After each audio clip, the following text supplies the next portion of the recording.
everybody, it's Shrewboy313 and welcome to the final week of the Pokemon Emerald Randomizer. Last time we made it here through Victory Road to the Pokemon League, and in between the last episodes I trained up a bunch and this is what my team is currently looking like. If anyone really cares, I'm just going to quickly go through the moves. Jessica hasn't really changed. Gwen learnt a few moves. There's not really much I can say, to be honest. Yeah, that's how my team's looking at the minute. And since there are 5 of the Pokemon League, I'm going to be taking on them like 2, 2, and 1. So I can be finished like by the end of this week. So I say we just head in now. Beyond this point, only those trainers who have collected all the gym badges are permitted to enter. Trainer, let us confirm you have all the gym badges. Believe in yourself and your Pokemon and go forth. And with this, we step into the Pokemon League. And I will be going over all of the Pokemon League since I'm technically counting them all as boss battles. So first up, we have here, this man. Welcome, Challenger, I'm Sidney of the Elite Four. I like that look you're giving me. I guess you'll give me a good match. That's good, looking real good. Alright, you and me, let's enjoy a battle that can only be staged here in the Pokemon League. So yes, first up, we have Sidney, the Dark-type Pokemon Trainer. First up, we have Mightyena, level 46, Intimidate for the ability. Knows the moves Crunch, Double Edge, Sand Attack, and Roar. So to start off, I think I'm just going to go with a Mach Punch because even though I got the Intimidate, I don't know how much damage I'm going to do with this. A lot more than I expected, but he does go for the Sand Attack, which is extremely annoying. And right, so I just go for the second one and finish off his Mightyena. Right. Next up we have Absol. I would appreciate it if he didn't bring that one out so quickly. So I will switch into Amanda for this one.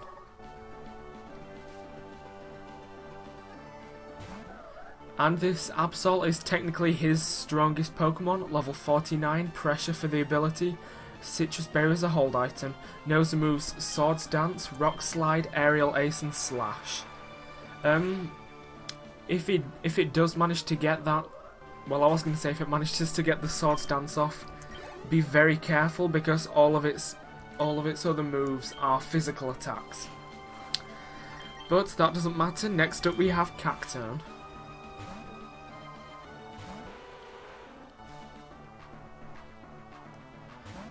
So Cacturne, technically his second Pokemon, level 46, Sand Veil for the ability, so its evasiveness is heightened during a sandstorm.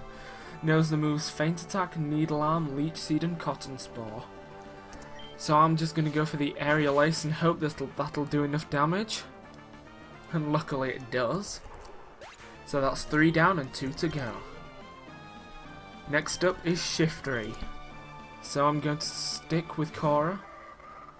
And he has Shiftry, level 48, Chlorophyll for the ability. Knows moves Extra Sensory, Double Team, Swagger, and Torment. And if my words are right, then the only damaging move that this Shiftry knows is a Psychic type, so as long as you have a Dark type move, the only thing he can do to damage you is use Swagger. But since it is Psychic and Cora is Poison, that is weak against it, but that's okay.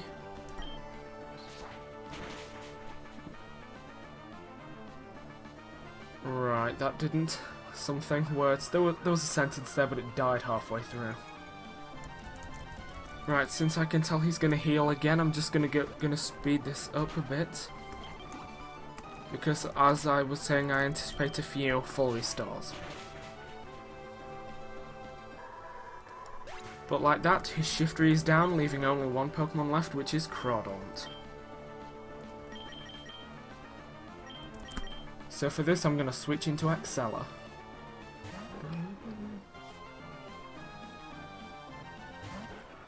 And last up, Crawdaunt, level 48, Hypercutter for the ability, so its attack can't be lowered.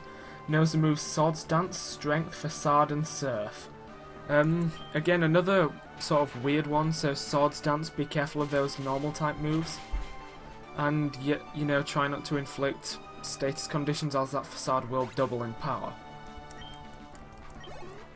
But just like that, we've taken down the first trainer, Sidney. How do you like that? I lost.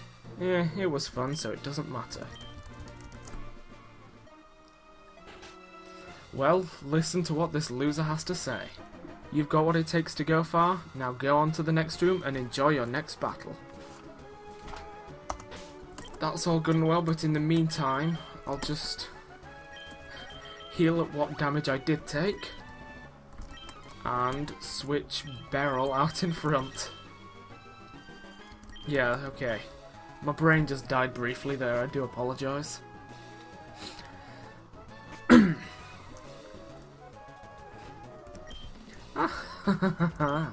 I'm Phoebe of the Elite Four. I did my training on Mount Pyre.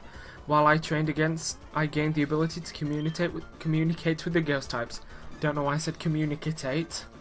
Yes, this bond I developed with Pokemon is extremely tight, so come on and just try and see if you can even inflict damage on my type. And second up we have Phoebe, and if you haven't gathered already from what she just told us, she is a ghost type trainer even though she's dressed as a Hawaiian woman. But first up is Dusclops level 48, pressure for the ability. Knows the moves Curse, Protect, Confuse Ray and Shadow Punch. So obviously this is probably the more defensive of her Pokemon, but luckily one Shadow Ball does take it down.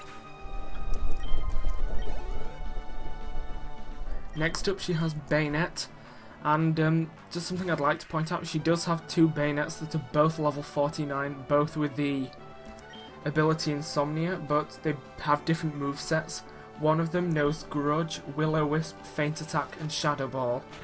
The other one knows Shadow Ball, Thunderbolt, Psychic and Facade. And obviously since I was able to just luckily take it down that easily, I have no idea which one is which. And next up is her second Bayonet, like I just said, same as last time. So we're just going to hopefully go for the Shadow Ball and take it down.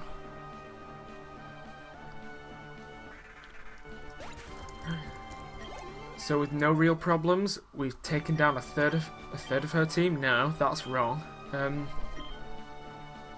Is it a third? No, it's 60%, so 2/3. And I can't even remember what Snatch does, but it doesn't seem very useful at this point, so I'll leave it. Next up is her strongest Pokemon, a Dusclops. Well, a second one.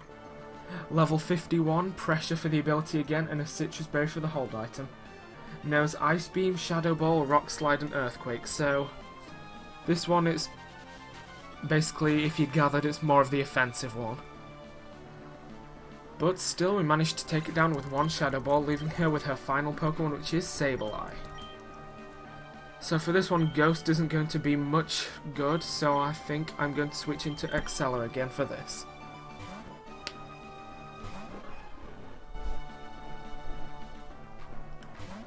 Alright, her final Pokemon, Sableye, level 50, Keen Eye for the ability, so its accuracy can't be lowered.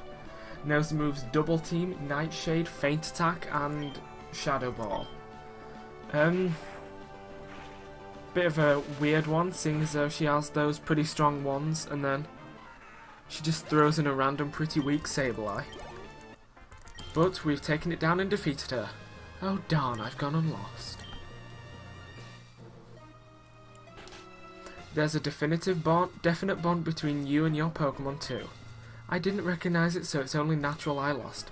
Yup, I'd like to see how far your bond will carry you. Go ahead and move on to the next room. And with that, I'm going to leave it here for this episode, so I will see you guys next time when we take on the next two of the Elite Four. See you then.